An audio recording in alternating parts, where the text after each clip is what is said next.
There's no secret formula for scaling support and boosting customer satisfaction. But there is the all-new Service Hub from HubSpot, bringing service and support together in one powerful platform so you can deliver the best experiences possible and free up reps' time with an AI-powered help desk. Also, you can keep customers happy. Secret's out. Service Hub is a game changer. Visit HubSpot.com/service to learn more. Welcome to Thursday, May 16th. I'm John Weigell here with Juliet, Bennet, Ryla, and this is the Hustle Daily Show.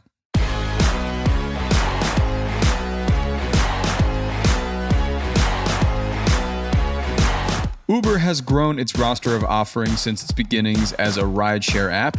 Now, though, they've gone back to what made them, as they've announced a new feature called Uber Shuttle. This is exactly what it sounds like. It's a way to shuttle many people to a single event or location. But will this create business for Uber in the long run? We'll talk about that in a second, but first let's give you the hits and headlines in business and tech.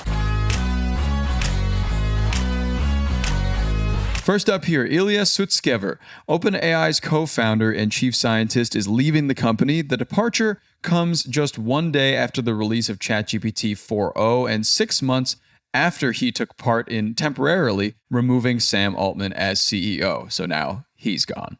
Next, Walmart is laying off hundreds of employees and relocating a bunch of others. Remote workers and those in Dallas, Atlanta, and Toronto offices will be asked to return to the Arkansas headquarters or primary offices in New Jersey or San Francisco. Tough times if you're a Walmart employee.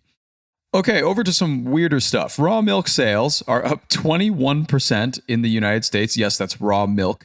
Because people think being exposed to bird flu, which has been found in at least 46 U.S. dairy cow herds, will give them immunity to bird flu, which it totally won't.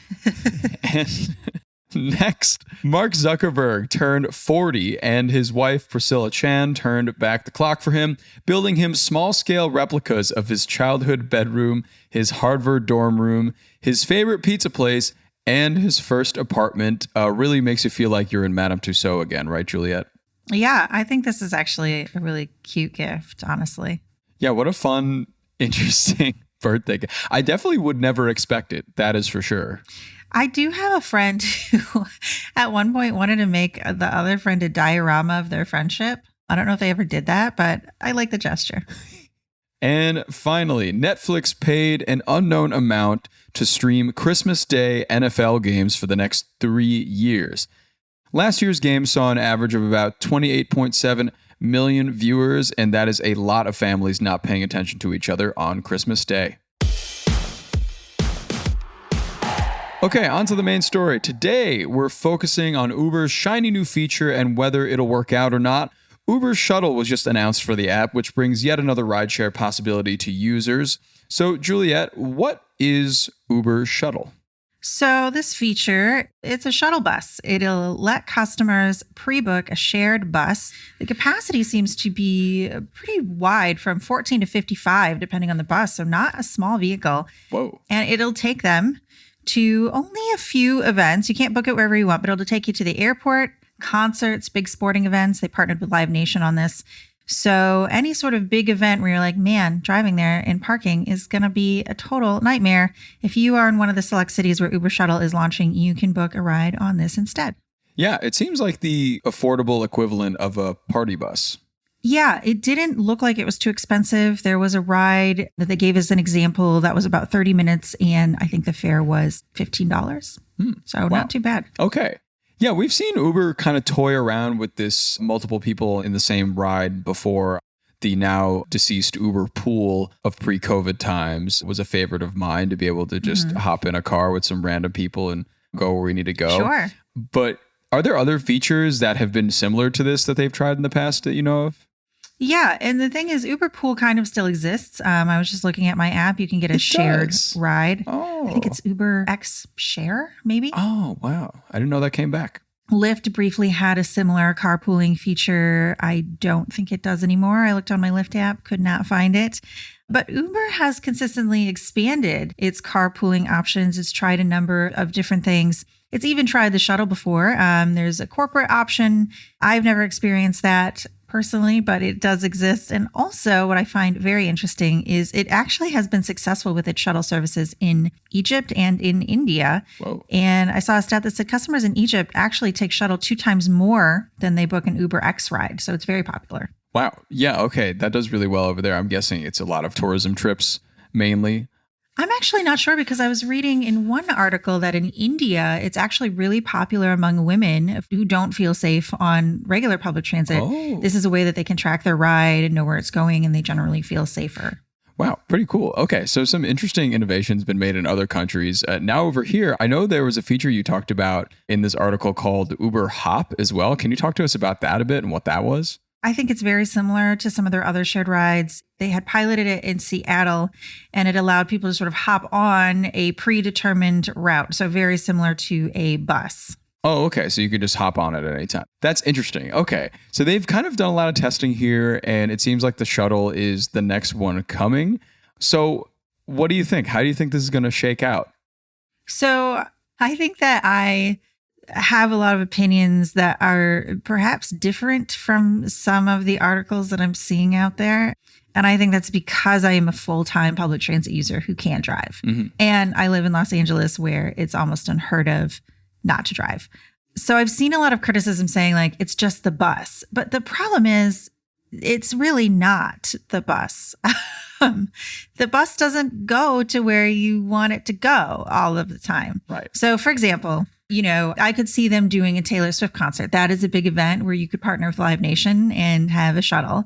In Los Angeles, when she played at the SoFi Stadium, which is not technically in Los Angeles, but it's nearby. They actually had to add bus service just for her. I think they also did it for Beyonce. And that was really smart of LA Metro, but it's not consistent. Mm-hmm. If I want to go to the Monster Jam demolition monster truck thing that's happening this weekend, I'm not going to be able to book a special Metro bus. I'm going to have to sit on the bus for probably, an hour and a half, 2 hours. I don't know how long. A long time. So I do think there is some value in a service that goes to these very specific high volume places where you can book it in advance. You know what time it's probably going to show up. You can track it accurately and you feel safe on it. I feel safe in public transit because I use it every day.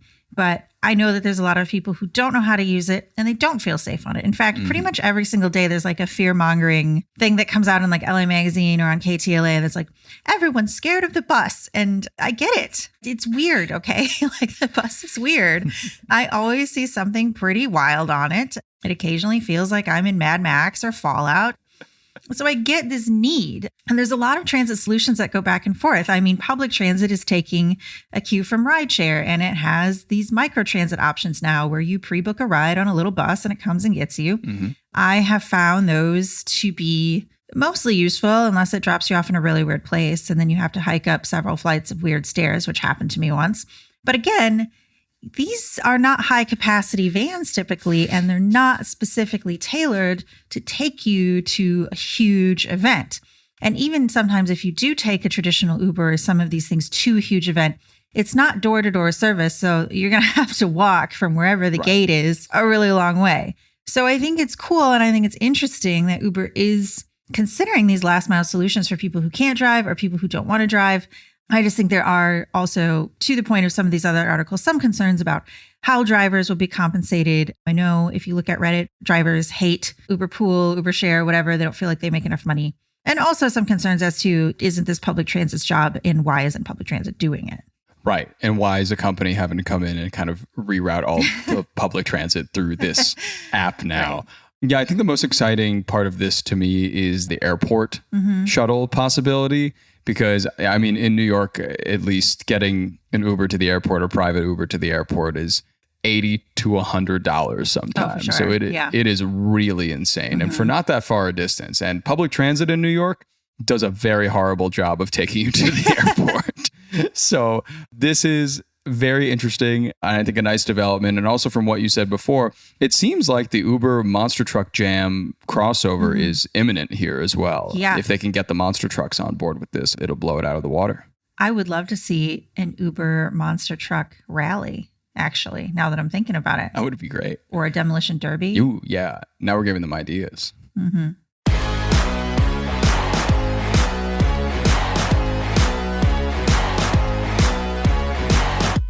right. And that's going to do it for us today. Thanks for tuning into the Hustle Daily Show.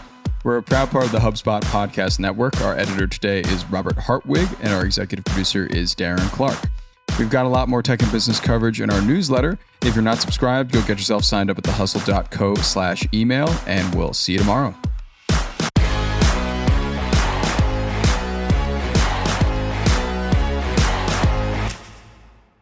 Hey, everybody, I got a great podcast to tell you about. It's called Truth, Lies, and Work, and it's brought to you by the HubSpot Podcast Network, the audio destination for business professionals. On this show, you can join husband and wife team Al and Leanne Elliott as they dispel myths, impart wisdom, and answer all your questions about finding, keeping, and motivating great people. They actually just did an episode with John Smith, who is the manager and agent of famous Argentinian soccer player Diego Maradona. He talks about in this episode how he was able to manage the global superstar, athlete, celebrity that Maradona is and was. It's a great listen. You better get out there and check it out. And you can listen to Truth, Lies, and Work wherever you get your podcasts.